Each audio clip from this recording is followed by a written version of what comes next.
Welcome back mga katambalan, mga hot topic and issue pag-usapan natin. Update po tayo kay Catherine Bernardo kung saan nga po ginanap na kagabi ang final showdown ng Pilipinas Got Talent.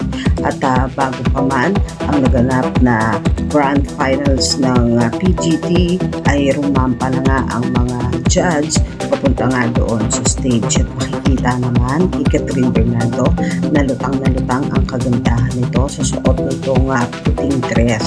At kapansin-pansin din na talagang pasabog ang huling outfit. Aura nga nitong si Catherine Bernardo sa naganap na final showdown ng PGT. At talaga namang napakaganda niya doon sa suot niyang puting dress na long hair.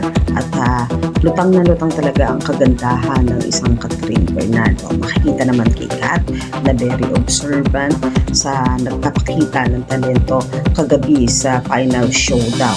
At talaga namang namangha at napabilib ang mga judge sa naging performance ni Gardong Trumpo na siyang nanalo nga bilang Pilipinas Got Talent Season 7 Grand winner, na talaga namang pinakaba ni Gardong Trumpo ang mga judge at pinabilib naman ang mga tao kagabi sa naganap na PGT, na talaga namang nakakuha ng mataas na vote itong si Gardong Trumpo.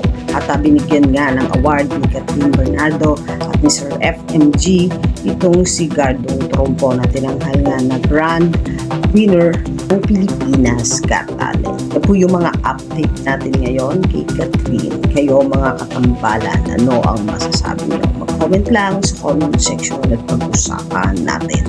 Yan ang mga hot topic and issue dito lamang sa Tambalang JK.